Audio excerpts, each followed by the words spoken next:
So hello guys, welcome back to my channel. Unscripted video बना रहा हूँ, एक जस्ट टोटली रेंडमली बैठा हुआ हूँ। सोचा मैं आपको थोड़ी इन्फॉर्मेशन दे दूँ, वीडियो भी डालनी थी। ठीक है, video is about the fight in train. ठीक है, वो फाइट किसके साथ थी? वो फाइट मेरे ही साथ थी। एक बंदा था और मेरे पापा के साथ, मतलब एक बंदे की थोड़ी झड़प हो गई।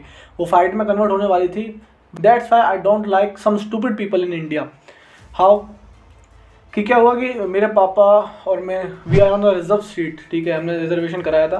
सो हम नॉर्मली बैठे हुए थे अपनी, मेरे पापा सो के जा रहे थे और मैं भी सो के जा रहा था। पापा वॉशरूम गए, तब एक आदमी आया और उसने अपना सामान पापा की सीट पर रख दिया। सो जब पापा लौट के आए तो पापा ने कहा कि किसका सामान है। पापा ने सबसे पूछा किसका सामान है। जब किसी ने नहीं बताया तो भाई एक अनआइडेंटिफाई ऑब्जेक्ट हम अपने पास क्यों रखे, तो पापा ने उसको उठा के नीचे रख दिया और पापा अपनी सीट पर बैठ गए। जिस आदमी से पापा पूछ रहे थे कि भाई या आपका बैग है, और उस आदमी ने टोटली डिनाई कर दिया लाइक दिस कि उस आदमी ने, जैसे पापा ने बैग नीचे रखा, उस आदमी ने हाथ उठाने की कोशिश की। पापा का हाथ पर हाथ पड़ा जाके। सो आई वाज लाइक ओए, क्योंकि भाई वो हिट करने के लिए आ रहा था। और दैट इज़ वेरी बैड यार कि तुम अपने एज से डबल इंसान के ऊपर हाथ उठाने की कोशिश कर रहे हो। ठीक है, और जहाँ पर सामने वाले की गलती भी नहीं है। अगर उसकी सीट होती है और उस पर कोई सामान रख जाता, कोई अनआइडेंटिफाइड चीज़ रख जाता, तो क्या वो आदमी उठाता नहीं उसे, हटाता नहीं उसे?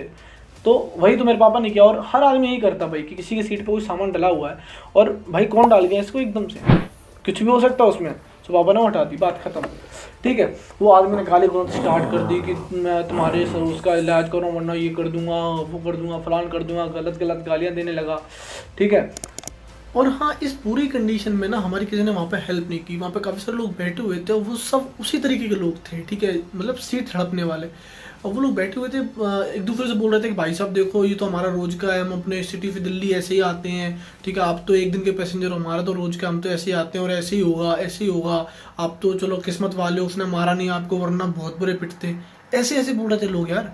मतलब लोग उसको इंस्पायर कर रहे थे, जस्टिफाई कर रहे थे कि भाई ये करना ठीक है, सीट छीनना सही है। इतना इतना ज़्यादा चूते लोग हैं भाई, से लिटरली चूते लोग थे। और एजुकेटेड लोग, अच्छे खासे पढ़े लिखे लोग, फ़ोन पे मीटिंग्स ले रहे हैं। ठीक है sir, I am coming sir, no problem, फलान ढिकान 10 बातें। लेकिन सीट देने में, जिस बंदी की सीट खुद की सीट है उसको देने में, और उनमें से एक बंदा तो ऐसा था मेरे पापा की सीट पे ज़बरदस्ती बैठ गया था बीच में। वही लिटरली ज़बरदस्ती जाके बैठ गया। मैंने कहा भैया क्यों बैठ रहे हो? पापा ने कहा कोई नहीं बैठने दे, थक जाते बंदे।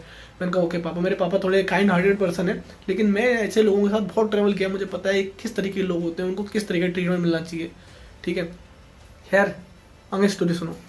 That's okay. उस समय मैं मेरे पापा के सामने ज़्यादा कुछ तो बोल नहीं पाया उसे, क्योंकि एक संस्कार नाम की चीज़ होती है। ठीक है, मेरे पापा जी साथ थे तो मैं उसको कुछ गलत नहीं बोल सकता था। जस्ट आई वेज, मैं उसे लॉजिकल फाइट कर रहा था कि भैया ये ऐसी बात है, आप ऐसे कैसे कर सकते हो, आपसे एज में बड़े हैं, आप ऐसे कैसे हाथ उठा सकते हो, ये वो। ठीक है, हालांकि उसने मतलब वॉलंटरली बिहेव किया, लेकिन उसने मतलब हाथ उठाया, पर मेरे पापा ने उसको मतलब ऐसे हाथ से रोक लिया और एवरीथिंग दैट फाइन। ठीक है, बट स्टिल यार that's very bad experience for me कि भाई तुम किस तरीके के लोग हो। ठीक है, वो एक कॉर्पोरेट एम्प्लॉय था, वो आई थिंक वर्क के लिए जा रहा था दिल्ली, अपने पलवल या हरियाणा की साइड से वो दिल्ली जा रहा था। ट्रेन में चढ़ गया था बिना टिकट के।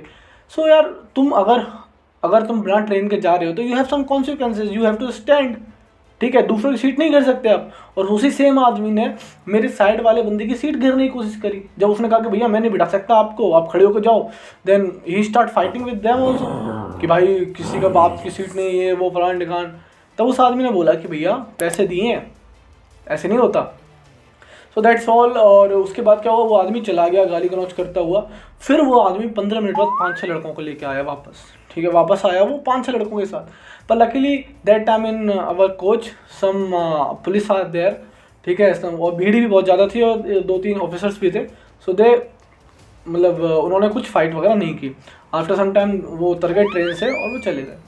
ठीक है, उस समय मेरे को सबसे ज़्यादा प्रॉब्लम ये हुई कि भाई कि अगर मानो बात बढ़ जाती, ठीक है, तो मेरे ऐसे नी वाली स्थिति में, ऐसे में जो मेरे पैर में दिक्कत है, तो मैं क्या करता? I can do anything.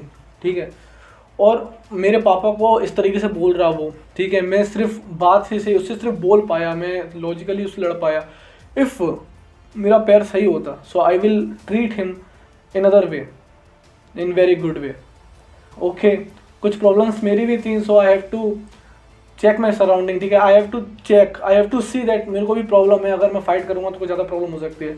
लेकिन मैं उससे इतना बोलना चाहूँगा इस वीडियो से, अगर लोग देख रहे हैं तो प्लीज़ यार, अगर आप ट्रेन में सफ़र कर रहे हो, प्लीज़ थोड़ा सा सिविक सेंस रखो, ठीक है, थोड़ा सा सिविक सेंस रखो, बिल्कुल ही चूतिया मत बनो। I will not blur this abuse because लोग चूतिए होते हैं, अंध चूतिए होते हैं, ठीक है, तो प्लीज़ वो मत बनो। That's all for this video, thanks for watching and I hope you like the story. मिलते हैं, प्लीज़ सब्सक्राइब, ठीक है, it give me motivation and for you it's a quality content.